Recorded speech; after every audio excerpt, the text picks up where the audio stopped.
បរោះនោះបានដាក់ក្រដាសប្រាក់ចូលទៅក្នុងពែងតែត្រាំវាឲ្យសព្វមុននឹងយកវាមកវិញដោយការពេញចិត្តបន្ទាប់មកគាត់បានលាបក្រដាសប្រាក់នោះចេញដោយបំផ្លាញក្រដាសប្រាក់ថ្មីស្រឡាងឲ្យទៅជាក្រដាសប្រាក់ចាស់បន្ទាប់មកគាត់បានបោះក្រដាសប្រាក់មួយចំនួនធំចូលទៅក្នុងទឹកតែទុកឲ្យពួកវាត្រាំឲ្យសព្វហើយពួកវានៅលើខ្សែហាលខោអាវហើយប្រើម៉ាស៊ីនផ្លុំសក់ដើម្បីសម្ងួតពួកវានីមួយៗពួកគេធ្វើបែបនេះព្រោះក្រដាសប្រាក់คล้ายៗចាស់ពិបាកនឹងរកឃើញជាងដើម្បីសាកល្បងគុណភាពនៃប្រាក់คล้ายៗរបស់ពួកគេបានសម្រេចចិត្តសាកល្បងវានៅហាងតូចមួយដោយឆ្លៀតឱកាសពេលមានមនុស្សច្រើន Feroz បានសុំទិញសូដាតម្លៃ50រូបប៉ុន្តែម្ចាស់ហាងបានស្ទាក់ស្ទើរភ្លាមនៅពេលគាត់ទទួលបានក្រដាសប្រាក់នោះបន្ទាប់ពីត្រដុសវានឹងលើកវាឆ្លុះនឹងពន្លឺគាត់ស្ទើរតែប្រកាសថាវាជាคล้ายៗបេះដូងរបស់ Feroz លោតញាប់មុនពេលគាត់អាចរត់គេចខ្លួនម្ចាស់ហាងបានចាប់កដៃរបស់គាត់ Sunny បានប្រញាប់ប្រញាល់ទៅជួយដោយប្រើកម្លាំងទាំងអស់របស់គាត់ដើម្បីទាញ Feroz ចេញដោយត្រូវបានដេញតាមដោយក្រុមបរិមាធំពួកគេបានរត់ចូលទៅក្នុងផ្លូវតូចស្ងាត់មួយដើម្បីពួនដោយមានអារម្មណ៍អស់សង្ឃឹម Feroz បានត្អូញត្អែរថាការងារមួយខែរបស់ពួកគេបានប្រែទៅជាក្រដាសដែលគ្មានតម្លៃ Sunny បានយកក្រដាសប្រាក់នោះហើយដឹងភ្លាមថាវាយនភាពគឺខុសប្រក្រតីបញ្ហាគឺស្ថិតនៅលើក្រដាសប្រាក់ត្រូវបានផលិតពីក្រដាសកប្បាសពិសេសខណៈដែលក្រដាសធម្មតាត្រូវបានផលិតពីម្សៅឈើវាយនភាពនិងសម្លេងនៃក្រដាសទាំងពីរគឺខុសគ្នាបន្ទាប់ពីការស្រាវជ្រាវយ៉ាងទូលំទូលាយ Sunny បានរកឃើញក្រដាសកប្បាសដូចគ្នានៅក្នុងទស្សនាវដ្តីតូចមួយពួកគេបានធ្វើឲ្យទស្សនាវដ្តីនោះប្រែពណ៌ហើយគូដោយដៃនៅការរចនាដ៏ស្មុគស្មាញនៃក្រដាសប្រាក់ពួកគេបានជ្រើសរើសគូជំនួសឲ្យការស្កេនព្រោះអក្សរតូចមិនអាចចម្លងបានល្អឥតខ្ចោះទេទោះបីជាប្រើម៉ាស៊ីនស្កេនដែលមានគុណភាពខ្ពស់ក៏ដោយបន្ទាប់មកពួកគេបានគុំបំណែកដែលបានគូចូលគ្នាដើម្បីបង្កើតសេចក្តីព្រាងនៃផ្នែកខាងមុខនិងខាងក្រោយរបស់ក្រដាសប្រាក់បន្ទាប់ពីកាត់បន្ថយទំហំតាមសមាមាត្រនិងឆ្លាក់រួចពួកគេបានខាត់និងដុតពុម្ពដើម្បីបញ្ចប់វាបន្ទាប់មកពួកគេបានបោះពុម្ពក្រដាសប្រាក់ដោយប្រើទឹកថ្នាំបដូរពណ៌ដែលមើលទៅខុសគ្នានៅពេលមើលពីមុំផ្សេងគ្នា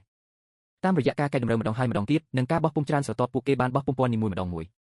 បន្ទាប់ពីលាងម៉ាស៊ីននិងផ្លាស់ប្ដូរពណ៌ពួកគេបានធ្វើដំណើរការនេះម្ដងទៀតហើយបន្ទាប់មកលាបសូឡូស្យូងគីមីសូឡូស្យូងនេះមិនត្រឹមតែផ្ដល់ឲ្យក្រដាសប្រាក់នូវឥទ្ធិពលបដូរពណ៌ប៉ុណ្ណោះទេប៉ុន្តែថែមទាំងធ្វើឲ្យពួកវាមានអារម្មណ៍ថាស្រួយនិងដូចរបស់ពិតជំហានដ៏សំខាន់បំផុតគឺខ្សែសុវត្ថិភាពដោយសារក្រដាសប្រាក់ត្រូវបានបិទជាប់ពីខាងមុខនិងខាងក្រោយពួកគេបានចោះរន្ធនៅផ្នែកខាងមុខបញ្ចូលខ្សែសុវត្ថិភាពនិងបោះពុម្ពលេខសេរីក្រដាសប្រាក់ដ៏ល្អឥតខ្ចោះមួយត្រូវបានបង្កើតឡើងបន្ទាប់ពីត្រាំក្នុងទឹកតែដើម្បីធ្វើឲ្យពួកវាចាស់ទីបំផុតពួកគេទទួលបានផលិតផលសម្រេចពេញមួយជញ្ជាំងពួកគេបានត្រឡប់ទៅហាងលក់គ្រឿងទេសវិញលើកនេះ Sunny ចូលទៅមុនហើយ Feroz កាន់ដៃរបស់គាត់យ៉ាងតឹងដើម្បីរត់គេចខ្លួនយ៉ាងលឿនប្រសិនបើពួកគេត្រូវបានគេរកឃើញពេលមើលម្ចាស់ហាងយកលុយបេះដូងរបស់ Sunny លោតញាប់ប៉ុន្តែមិនយូរប៉ុន្មានគាត់ទទួលបានសូដាដែលគាត់ចង់បានពួកគេទាំងពីរស្ទើរតែមិនជឿនៅពេលពួកគេចាក់ចេញពីហាង Sunny បានទាមទារលុយពីមេក្រុមម៉ាហ្វីយ៉ាទោះបីជាគាត់ភ័យខ្លាចក៏ដោយគាត់បានយកក្រដាសប្រាក់ដោយទំនុកចិត្តដោយលាក់ដៃរបស់គាត់នៅក្រោមតុគាត់បានរុញក្រដាសប្រាក់3សន្លឹកទៅឲ្យមេដោយប្រជែងឲ្យគាត់ស្វែងរកក្រដាសប្រាក់คล้ายៗមេនោះបានគំរាមពួកគេដោយនិយាយថាប្រសិនបើគាត់រកឃើញរបស់คล้ายៗពួកគេនឹងស្លាប់ប៉ុន្តែទាំងមេនោះនិង Sunny មិនអាចបែងចែករបស់คล้ายៗបានទេតម្លៃរបស់អ្នកប៉ុន្មានក្រដាសប្រាក់500ក្នុងតម្លៃ200ប៉ុន្តែលុះត្រាតែអ្នកកំងយ៉ាងតិច10សែនឡើងទៅមិនតិចជាងនេះទេខ្ញុំចង់បាន2កតយកពម2កតយើងភ័យស្ទើរស្លាប់ពេលបោះពុម្ព10សែនបងប្រុសតើយើងនឹងយកសម្ភារៈច្រើនបែបនេះពីណាម៉ាស៊ីនបោះពុម្ពជាច្រើនគ្រឿងម៉ាស៊ីនតើវានឹងមកពីណាហើយតើយើងនឹងដឹកជញ្ជូនស្តុកប៉ុន្មានដងទោះបីជា Sunny នៅស្ងៀមក៏ដោយគាត់មានផែនការនៅក្នុងចិត្តនៅយប់នោះគាត់បានត្រឡប់ទៅរោងពុម្ពរបស់គ្រួសារគាត់វិញដោយនិយាយលេងជាមួយពូរបស់គាត់បានរកឃើញសេចក្តីព្រាងคล้ายៗរបស់ពួកគេដែលជាអ្វីដែល Sunny មានបំណង Sunny ចង់ឲ្យពូរបស់គាត់ចូលរួមនិងត្រូវការម៉ាស៊ីនបោះពុម្ពធំនៅទីនោះដោយមិនប្រកែក Sunny គ្រាន់តែដកក្រដាសប្រាក់មួយសន្លឹកហើយដាក់វានៅលើតុពូមានការភ្ញាក់ផ្អើលនៅពេលឃើញដំបូងហើយដោយមិនជឿភ្នែកគាត់បានលើកក្រដាសប្រាក់ឆ្លុះនឹងពន្លឺដោយពិនិត្យមើលវាម្ដងហើយម្ដងទៀតតើនេះជាคล้ายៗឬសិល្បៈដើម្បីបំបត្តិកង្វល់របស់ពួកគាត់ទាំងស្រុង Sunny បាននាំគាត់ទៅហាងកាហ្វេមួយហើយទិញកាហ្វេថ្លៃបំផុតដោយប្រើក្រដាសប្រាក់คล้ายៗពូនៅមិនសុខពេញមួយពេលនោះដោយលួចមើលម្ចាស់ហាងពិនិត្យមើលក្រដាសប្រាក់ធ្វើឲ្យគាត់កាន់តែថប់បារម្ភតតែអ្នករត់ទៅយកលុយអាប់មកទើបគាត់ដកដង្ហើមធំដោយធូរស្រាលបន្ទាប់មកដោយមានបទពិសោធន៍បោះពុម្ព30ឆ្នាំពូបានផ្ដល់ដំបូន្មានប្រកបដោយវិជ្ជាជីវៈខ្លះដល់ Sunny ដើម្បីបោះពុម្ពជាដុំពួកគេត្រូវការម៉ាស៊ីនបោះពុម្ពធំមួយដែលអាចបោះពុម្ពក្រដាសប្រាក់6សន្លឹកក្នុងពេលតែមួយម៉ាស៊ីនកាត់ក្រដាសត្រូវការម៉ូតូថ្មីហើយពួកគេត្រូវការម៉ាស៊ីនសម្ងួតលឿននៅពេលដែលពួកគេហៀបនឹងចាប់ផ្ដើមការងារធំបញ្ហាថ្មីមួយបានកើតឡើងពួកគេមិនមានក្រដាសសំសៃក្បាសដែលត្រូវការសម្រាប់ក្រដាសប្រាក់ទេវិធីសាស្ត្រចាស់នៃការធ្វើឲ្យប្រែពណ៌និងសម្ងួតមិនអាចអនុវត្តបានទេសម្រាប់ការផលិតទ្រង់ទ្រីធំទោះជាយ៉ាងណាក៏ដោយក្រដាសសំសៃក្បាសត្រូវបានគ្រប់គ្រងយ៉ាងតឹងរ៉ឹងដោយរដ្ឋាភិបាលឥណ្ឌាធ្វើឲ្យមនុស្សធម្មតាមិនអាចទិញបានដោយអស់សង្ឃឹមបងប្អូនទាំងពីរបានពឹងពាក់មិត្តភក្តិក្រុមបងធំតាមផ្លូវហើយបានលួចចូលទៅក្នុងរោងចក្រក្រដាសក្នុងស្រុកដ៏ធំបំផុតនៅពេលយប់សន្តិសុខមានការងឿងឆ្ងល់ដោយមិនដែលឃើញនរណាម្នាក់ប្លន់ក្រដាសធម្មតាពីមុនមកជាសំណាងល្អបងប្អូនទាំងពីរបានរកឃើញគោលដៅរបស់ពួកគេនៅលើធ្នើខាងលើនៃឃ្លាំងត្រឡប់មកហាងបោះពុម្ពវិញពួកគេទាំង3នាក់បានចាប់ផ្ដើមធ្វើការមិនឈប់ឈរដោយមេក្រុមម៉ាហ្វីយ៉ាផ្ដល់ឲ្យពួកគេត្រឹមតែ3ថ្ងៃប៉ុណ្ណោះពួកគេត្រូវធ្វើការទាំងយប់ទាំងថ្ងៃដើម្បីផលិតប្រាក់7លានដែលត្រូវការមេក្រុមម៉ាហ្វីយ៉ាពេញចិត្តនឹងប្រាក់คล้ายៗយ៉ាងខ្លាំងហើយបានបង់ប្រាក់ឲ្យពួកគេពេញចំនួននៅពេលដែលពួកគេហៀបនឹងចាក់ចេញមេក្រុមម៉ាហ្វីយ៉ាបានហៅពួកគេ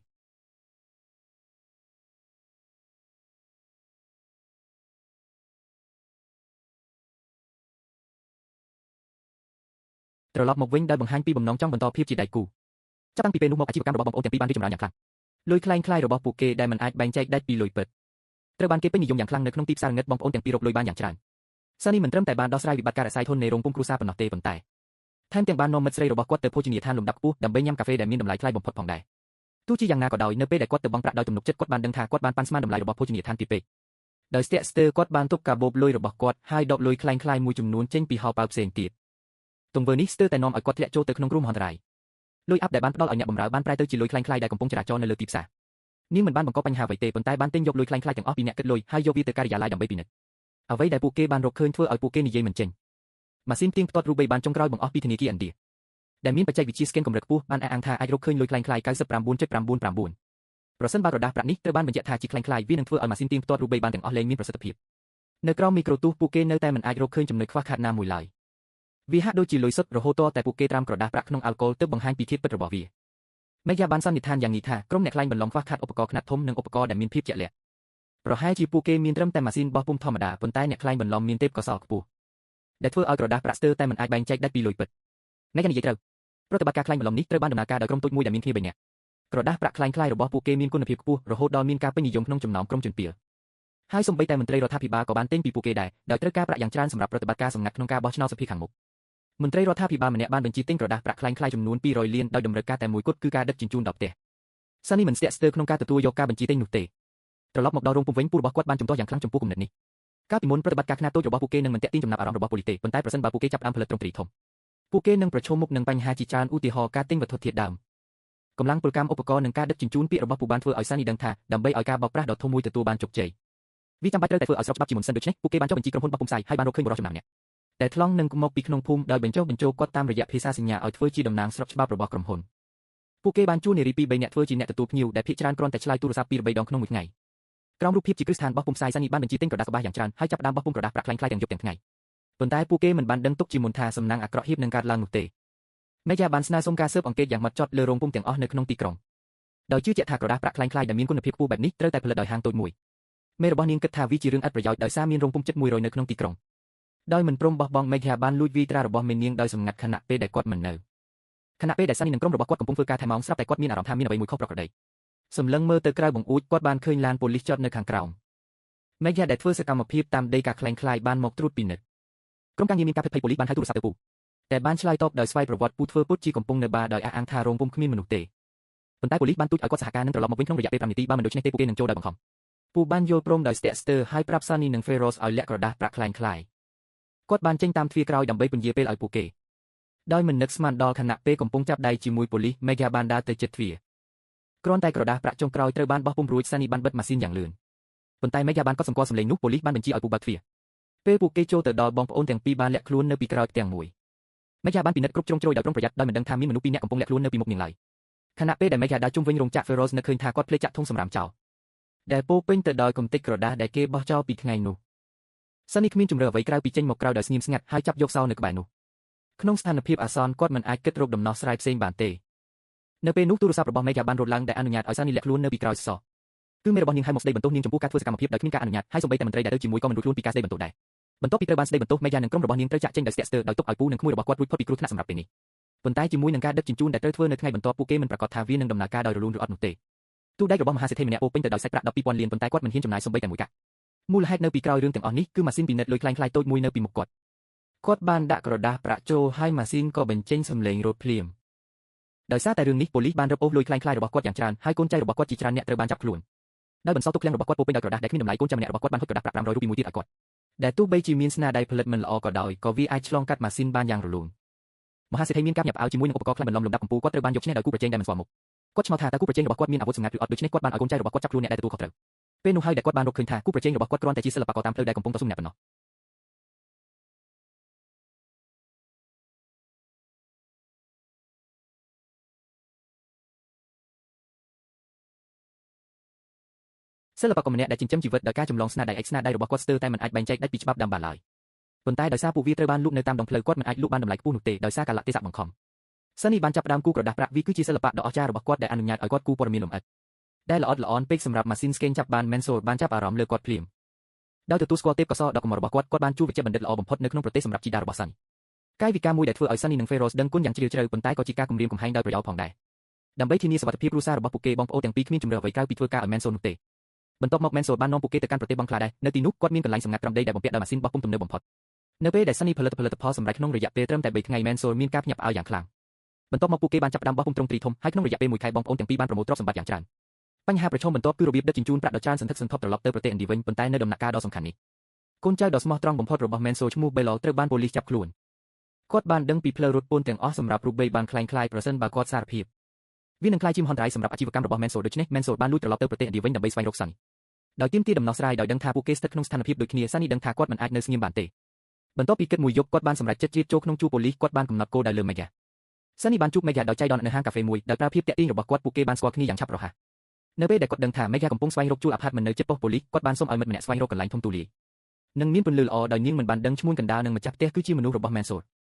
Sunny ធ្វើពុតជាទូរស័ព្ទរបស់គាត់អស់ថ្មហើយបានខ្ចីទូរស័ព្ទរបស់ Mega ឈ្មោះកណ្ដាលបាននិយាយជាមួយនាងដោយផ្ដល់ឲ្យ Sunny នៅពេលវេលាគ្រប់គ្រាន់ Sunny បានដំឡើងកម្មវិធីចារកម្មនៅលើទូរស័ព្ទរបស់នាងចាប់ពីថ្ងៃនោះមករាល់ការហៅទូរស័ព្ទនិងសារដែល Mega ទទួលបានត្រូវបានឆ្លុះបញ្ចាំងទៅកាន់ទូរស័ព្ទរបស់ Sunny នេះបានផ្ដល់ឲ្យ Sunny និងក្រុមផលិតលុយខ្លាំងៗនៅការយល់ដឹងពេញលេញអំពីចលនារបស់ប៉ូលីសទន្ទឹមនឹងនោះ Bewal បានបង្ហាញផ្លូវទាំងអស់សម្រាប់ការរត់ពន្ធរូបិយបានខ្លាំងៗចូលក្នុងប្រទេសប៉ូលីសបានបង្កើតប៉ុស្តិ៍ត្រួតពិនិត្យយ៉ាងតឹងរ៉ឹងភ្លាមដើម្បីស្ទាក់ចាប់យានជំនិះដែលគួរឲ្យសង្ស័យទោះជាយ៉ាងណាក៏ដោយនៅពេលដែលមេបញ្ជាការមកដល់ពួកគេបានរកឃើញក្រដាសប្រាក់ខ្លាំងៗរាប់លានប៉ុន្តែតិចជាងអ្វីដែល Bewal បានពិពណ៌នាជាសំណាងល្អដំណឹងល្អបន្ថែមទៀតបានមកពីប៉ូលីសនៅអាកាសយានដ្ឋាននិងកំពុងផែតាមបណ្ដោយព្រំដែនឥណ្ឌាពួកគេបានស្ទាក់ចាប់ការដឹកជញ្ជូនប្រាក់ខ្លាំងៗជាច្រើនដែលមានចំនួនសរុប $3,000 លានព័ត៌មាននេះត្រូវបានផ្សព្វផ្សាយយ៉ាងទូលំទូលាយដែលធ្វើឲ្យសាធារណជនសប្បាយចិត្តប៉ុន្តែមេប៉ូលីសមានអារម្មណ៍ថាមានអ្វីមួយខុសប្រក្រតីទោះបីជា $3,000 លានគឺជាចំនួនច្រើនក៏ដោយក៏វាមិនស្មើនឹងរាប់ពាន់លានដែលត្រូវបានគេប៉ាន់ស្មានថាកំពុងចរាចរនោះទេនៅពេលនេះ Mega មានគំនិតមួយនាងបានយកឧបករណ៍ពិនិត្យរូបិយបានមកហើយដាក់ក្រដាសប្រាក់ខ្លាំងៗចូលសំឡេងរត់របស់ម៉ាស៊ីនបានបញ្ជាក់ពីការសង្ស័យរបស់មេប៉ូលីសនេះគឺជាផ្នែកមួយនៃការរចនារបស់ Sunny ដោយការស្ទាក់ចាប់សាររបស់ Mega គាត់បានគ្រប់គ្រងប៉ូលីសដោយធ្វើឲ្យពួកគេស្ទាក់ចាប់ក្រដាសប្រាក់ខ្លាំងៗចាស់ពីទីតាំងផ្សេងគ្នាដើម្បីធ្វើឲ្យពួកគេមានការភ័ន្តច្រឡំយុទ្ធសាស្ត្រនេះអនុញ្ញាតឲ្យពួកគេរត់ពន្ធប្រាក់ខ្លាំងៗមិនចូលទោះបីជា Mega បានបែកធ្លាយព័ត៌មានដោយអចេតនាក៏ដោយក៏នាងគឺជាមនុស្សដំបូងគេដែលរកឃើញផែនការរបស់ Sunny នៅក្នុងជួរ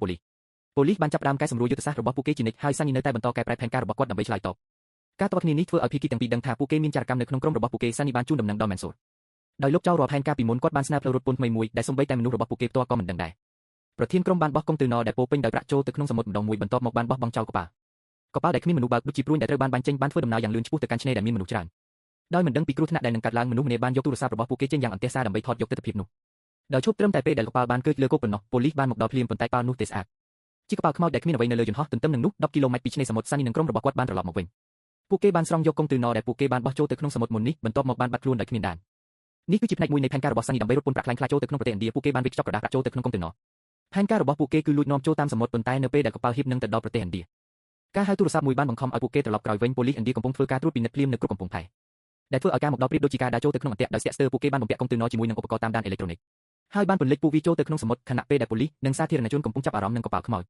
ពួកគេបានស្រង់យកកុងតឺន័រនៅពេលយប់ដូច្នេះបងប្អូនទាំងពីរបាននាំយកប្រាក់ខ្លាំងៗចំនួន$120,000 លានត្រឡប់មកវិញក្រដាសប្រាក់ទាំងនេះបានចរាចរយ៉ាងឆាប់រហ័សនៅក្នុងទីផ្សារឥណ្ឌាគុណភាពខ្លាំងៗគឺខ្ពស់ណាស់ដែលសូម្បីតែឧបករណ៍ពិនិត្យរូបិយបានក៏មិនអាចប្រាប់ពីភាពខុសគ្នាបានដែរ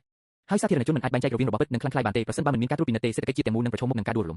ដែលនាំឲ្យមានការភ័យស្លន់ស្លោជាសាធារណៈនិងសូម្បីតែសង្គ្រាមទោះជាយ៉ាងណាក៏ដោយមេខ្លោងនៅពីក្រោយប្រតិបត្តិការនេះបានប្រមូលប្រាក់ចំណេញយ៉ាងច្រើនសន្ធឹកសន្ធាប់ដោយទិញរថយន្តនិងផ្ទះថ្មីនិងរស់នៅយ៉ាងស៊ីវិល័យរដ្ឋាភិបាលឥណ្ឌាកំពុងមានភាពចលាចលព្រោះសូម្បីតែឧបករណ៍ពិនិត្យរូបិយបានថ្មីរបស់ធនាគារក៏មិនអាចកំណត់អត្តសញ្ញាណក្រដាសប្រាក់ខ្លាំងៗដ៏អស្ចារ្យទាំងនោះបានដែរនៅទីបំផុត Mega បានរកឃើញដំណោះស្រាយមួយការដុតក្រដាសប្រាក់និងបង្ហាញពីភាពត្រឹមត្រូវរបស់វាតាមរយៈពណ៌នៃអាណាភ្លើងមន្ត្រីមានការខឹងសម្បារចំពោះវិធីសាស្ត្រនេះមិនត្រឹមតែមានប្រាក់ខ្លាំងៗចំនួន$120,000 លានប៉ុណ្ណោះទ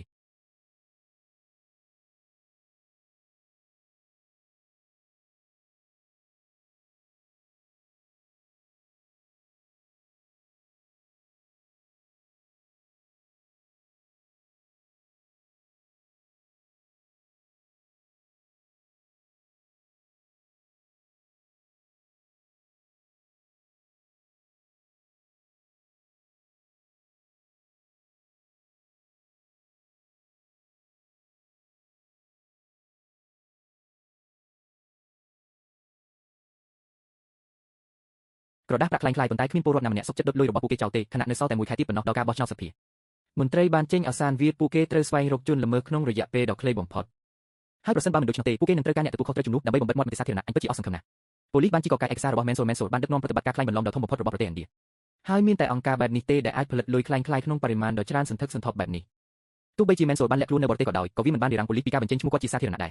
ទោះជាយ៉ាងណាក៏ដោយអ្វីដែលប៉ូលីសមិនបានដឹងនោះគឺថា Mansour ពិតជាមេខ្លោងនៅពីក្រោយក្រដាសប្រាក់ខ្លាំងៗដ៏អស្ចារ្យនេះមិនយូរប៉ុន្មាន Mansour បានឃើញព័ត៌មានតាមចាប់ខ្លួនគាត់នៅលើកញ្ចក់ទូរទស្សន៍ប៉ុន្តែលើកនេះរដ្ឋាភិបាលបានចាត់ទុកពួកគេថាជាអង្គការភេរវករដោយចោទប្រកាន់ថាមានភេរភាពចំពោះរដ្ឋស្រូវគោលបំណងនៃការបោះពុម្ពលុយខ្លាំងៗក្នុងបរិមាណច្រើនគឺដើម្បីបំផ្លាញប្រព័ន្ធហិរញ្ញវត្ថុរបស់ប្រទេសឥណ្ឌាធ្វើភេរវកម្មហិរញ្ញវត្ថុប្រឆាំងនឹងប្រទេសឥណ្ឌា Mansour ខឹងសម្បារយ៉ាងខ្លាំងប៉ុន្តែគ្មានជម្រើសក្រៅពីកម្ចាត់ក្រដាសប្រាក់ខ្លាំងៗឲ្យបានលឿនកូនចៅម្នាក់បានស្នើឲ្យចែកចាយក្រដាសប្រាក់ខ្លាំងៗក្នុងចំនួនតិចតួចតាមពេលវេលាដើម្បីជៀសវាងការចាប់បានពីប៉ូលីស Mansour មិនមានអារម្មណ៍ចង់ជែកវែកញែកទេបានបាញ់សម្លាប់គាត់នៅនឹងកន្លែងធ្វើឲ្យ Sunny និង Feroz Stock Slot នេះបានបង្ហាញពីចរិតពិតរបស់ Mansour គឺខុសខើ នឹងត្រៀមខ្លួនសម្រាប់ដោយមិនស្ទាក់ស្ទើរទីផ្សារងឹតបានផ្ទុះឡើងភ្លាមនៅពេលដែលអ្នកចែកចាយបានយកបាច់លុយខ្លាំងៗទោះបីជាយ៉ាងណាក៏ដោយ120,000 លាននៅតែជាចំនួនដ៏ច្រើនសន្ធឹកសន្ធាប់ក្នុងពេលជាមួយគ្នានេះ Sunny លួចឆ្លៀតពេលទំនេរកាន់តែស្និទ្ធស្នាលជាមួយ Mega គាត់មិនត្រឹមតែស្វែងរកព័ត៌មានប៉ូលីសប៉ុណ្ណោះទេប៉ុន្តែថែមទាំងបានលង់ស្រឡាញ់នាងដោយស្មោះនៅថ្ងៃបន្ទាប់អតិថិជនម្នាក់បានបញ្ជាទិញលុយខ្លាំងៗក្នុងបរិមាណច្រើន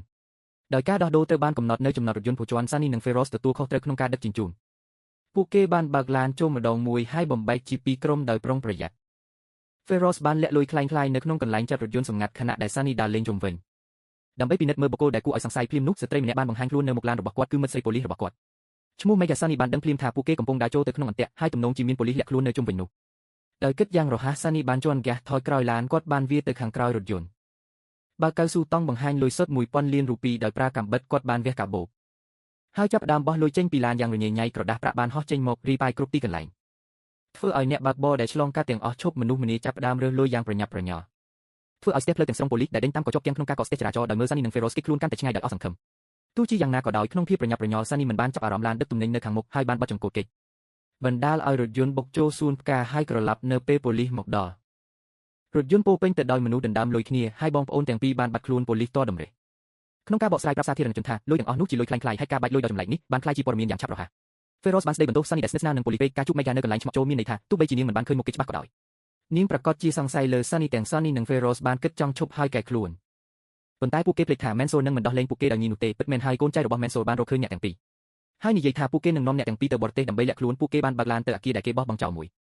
បន្ទាប់ពីហេតុការណ៍បាច់លុយបានល្បីពេញព័ត៌មាន Mensol ជឿថាប៉ូលីសបានកំណត់អត្តសញ្ញាណបងប្អូនទាំងពីរអ្នកទាំងពីរដឹងអាចកំបាំងច្រើនពេកហើយប្រសិនបើត្រូវចាប់ខ្លួនវានឹងប៉ះពាល់ដល់ប្រតិបត្តិការលុយខ្លាំងៗរបស់គាត់ Sunny បានដឹងថា Mensol មានបំណងសម្លាប់ពួកគេដើម្បីបំបិទមាត់ខណៈពេលដែលការសម្លាប់ភាពនឹងកើតឡើងសំឡេងម៉ាស៊ីនបានបន្លឺឡើងពីចម្ងាយក្រុមអ្នកជិះម៉ូតូដែលជាមិត្តជិតស្និទ្ធរបស់ Sunny បានមកដល់យ៉ាងកងរំពង Sunny បានដឹងពីគ្រោះថ្នាក់ភ្លាមនៅពេលគាត់ចូលក្នុងឡានហើយបានផ្ញើសារដោយសម្ងាត់ទៅមិត្តភក្តិរបស់គាត់ដែលបានមកដល់ទាន់ពេលវេលាពេលត្រឡប់មកផ្ទះវិញអ្នកទាំងពីរមានការភ័យខ្លាចយ៉ាងខ្លាំងដោយដឹងថាទាំងប៉ូលីសនិង Mensol នឹងមិនដោះលែងពួកគេឡើយពួកគេត្រូវការរត់គេចខ្លួនយ៉ាងលឿនប៉ុន្តែការហៅទូរស័ព្ទមួយបានធ្វើឲ្យ Sunny អស់សង្ឃឹមការហៅនោះគឺមកពីពូរបស់គាត់ដោយប្រាប់គាត់ថារោងពុម្ពគ្រួសារបានឆេះកាលពីយប់មិញហើយវាមិនត្រូវបានពន្លត់រហូតដល់ព្រឹកនេះជីតារបស់គាត់បាននៅខាងក្នុងពេលភ្លើងឆេះហើយមិនអាចចេញមកក្រៅបានទេ Sunny ខឹងយ៉ាងខ្លាំងដោយដឹងថានេះគឺជាទង្វើរបស់ Mensol ជីតារបស់គាត់ដែលជាមនុស្សជិតស្និទ្ធបំផុតនឹងគាត់បានស្លាប់ដោយសារគាត់ដោយកំហឹង Sunny សម្រេចចិត្តថាគាត់មិនអាចបណ្ដោយរឿងនេះបានទេក្រោមភាពងឹតគាត់បានលួចចូលទៅក្នុងឃ្លាំងដែលលុយខ្លាំងៗត្រូវបានរក្សាទុកគាត់បានហៅវីដេអូទៅ Mensol ហើយនៅចំពោះមុខគាត់ចាប់ផ្ដើមចាក់សាំងលើគំនរលុយដោយមិនខ្វល់ពីការស្រែកហាមឃាត់របស់ Mensol ទីបំផុត Sunny បានអុជឈើគូសហើយបោះវាចូលទៅក្នុងគំនរលុយ